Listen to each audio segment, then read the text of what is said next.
أصدقائي أحبابي متابعينا في كل مكان، أهلا بيكم على قناة أيمن دوت كوم 23 وحلقة جديدة من حلقات فرفوش وأصحابه. قبل ما نبدأ الحلقة أحب أوجه كل الشكر والتحية لكل متابعينا على تعليقاتهم الجميلة اللي هتظهر دلوقتي قدام حضراتكم.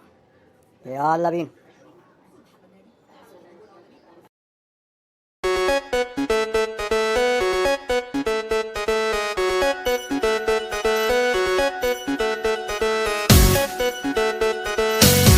بنرحب بحضراتكم مرة تانية، وكل الشكر لكل متابعينا الكرام على تعليقاتهم الجميلة اللي على الفيديوهات السابقة.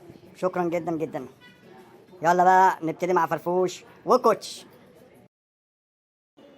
فرفوش فرفوش اهم ماشي فاهم، افتكرت. كوتش عامل ايه؟ ايه الاخبار؟ اوعى تكون لسه زعلان من الفهم ولا حاجة. فاهم ده اخونا الصغير ولذيذ يعني، بس هو بيحب يهزر معاك حبتين.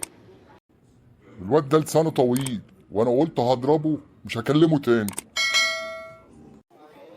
خلاص بقى يا كوتش، قلبك ابيض. كل شويه انا اصالحك انت ايه يا اخي؟ عديها. يلا اسند ظهر. ايه رايك بقى اسند ظهرك دي بتاعت انا اقولها لك انت ما تقولهاش. ماشي فاهم؟ انت حر بقى. خلاص يا جماعه صلوا على النبي واحنا نفتح صفحه جديده. وقول لي بقى يا كوتش، الماتش اللي بتاع الاهلي والوداد ايه الاخبار؟ والله الماتش قلقان منه شويه بصراحه يعني. وانا العيال بتوع المغرب دول عيال حلوه وبيلعبوا كوره وعيال خبره، فيعني الموضوع مش سهل كده يعني. لو زاد وغطى كمان اصابه الشناوي خلتنا قلقانين شويه. المشكله مش كده بس يعني، انما برضو عن الواد مصطفى شوبير ده حته عيل حلو كده وفرصه على طبق من ذهب ان هو يثبت نفسه ويثبت وجوده ويقول انا حارس مرمى صح.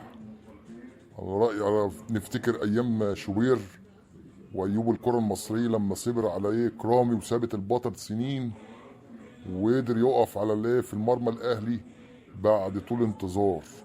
عشان كده سموه ايوب الكره المصريه. يلا ربنا يستر. هو كمان برضه اختبار قوي لصاحبه وحبيبي كولر. لو شغل دماغه صح ووظف لعيبه الاهلي صح ممكن يغلب 1-0 بالعافيه. صاحبك وحبيبك كولر؟ ده كولر صاحبك وحبيبك؟ في ايه يا كوتش؟ بتتكلم كلام ناس عاقلين شويه. كان قاعد معاك في قهوه بعجوره ولا ايه؟ ايوه صاحبي وحبيبي، انت زعلان ليه؟ ولا تاكلش دماغ. انا بقول لك ايه، صحيح في كباب كبير على ناصية الشارع عايز كلب، روح اقعد معاه شويه.